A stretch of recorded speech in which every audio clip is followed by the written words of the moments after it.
Hello. So, Charles, let's talk about mathematics.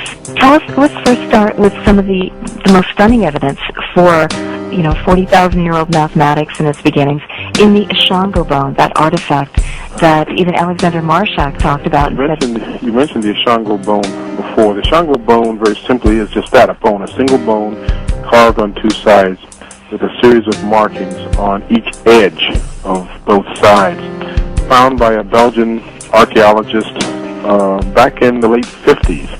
At first he thought that the Ishango bone was a mere 8,500 years old, but he recognized the markings were a number system. They were grouped in such a way that they were clearly a number system, and they were a number system, according to him, that revealed a knowledge of prime numbers, of, he thinks, multiplication by duplication, and even show evidence of a decimal system.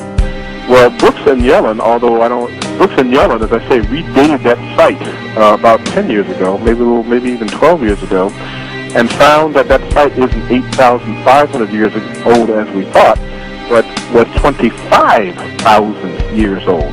Now we're back into the Upper Paleolithic, the Old Stone Age, and here we have evidence of what I call proto-mathematics in Central Africa, going back 25,000 years ago, and other artifacts from around the same region are older yet, although nothing as striking as the Ishango bone has shown itself.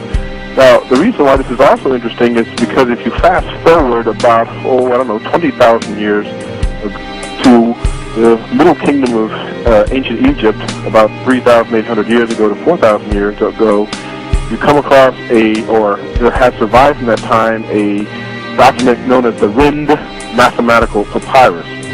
And some of the mathematical information that is carved very sort of simply and concisely on the Ishango bone sort of reappears in the Rind mathematical papyrus, including the multiplication by doubling, for example, the decimal system. So that it's worth speculating, is there a connection, a 20,000-year connection that links the cultures and the, shall we say, proto-science of East Central Africa of 25,000 years ago to the ancient Egyptian civilization, which of course had taken mathematics to a much higher level, as shown in the Rind mathematical papyrus and other fragments of mathematical documents that have come down to us, including algebra, trigonometry, geometry, just for starters.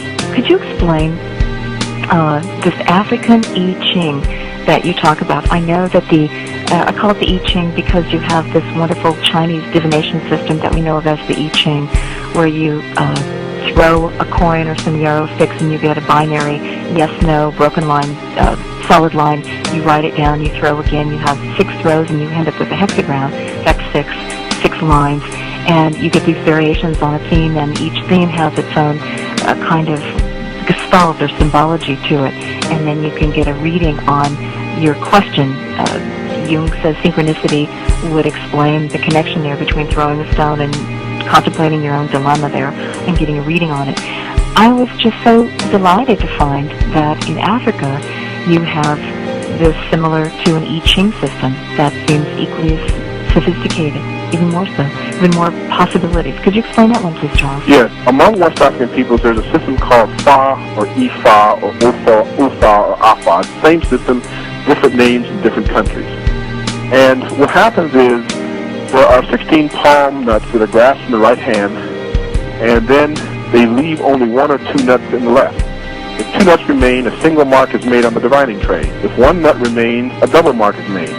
Repeating this procedure 4 times will give 1 of 16 basic figures. Repeating it 8 times gives a pair of basic figures, 1 of 256 derivative figures diagrams. When that is done, and they have created a complete picture of these diagrams, it's really a description of fate. It tells you everything you need to know about the patient, the client who is consulting you. It is the divination system. It tells them about their current status in life, what has happened, what's going to happen, and what they need to do in order to take care of the particular issues that are facing them. It is very similar to the Chinese I Ching divination system, which is built upon a system of trigrams and hexagrams, because there are basically 64 of these trigrams. And the 64 is the same, is part of the same 2 to the n system that you heard me talk about. This 64 being, I think, is 2 to the 6th power. So the African system just kept doubling a few more times to get 256 different possibilities. Right. So there's a doubling procedure that occurs also in the I Ching that also partakes of the 2 to the n system, and it is also a divination system. Now, you know, there are for each in the African system, for each figure, for each diagram, there is a saying that goes with it. There are like 2,000 of these sayings, so that a adept or an expert has to know at least 1,000 of them. And these sayings cover almost every aspect of an individual and community life. So it's like wisdom literature. Could you tell us, you were telling us a bit more about this divination system and its relationship to the I Ching? Yeah, and let me say this. And wisdom literature. The other thing I wanted to say is that if you look at what you have called this binary system, and that is what it is, I call it the 2 to the n system, which you find in the multiplication by doubling mathematics of ancient Egypt, you find in the Ifa system of the Yoruba, you find even in the I Ching. It is also the fundamental basis of computer language. It is. Computer language is basically a binary system, and it uses the property of the 2 to the n series, what I call the 2 to the n series. The other important thing about the 2 to the n series, it is the only series, the only series aside from just counting 1, 2, 3, 4, 5, 6, 7, 8. Now, it's the only series that can generate all integers, all possible integers.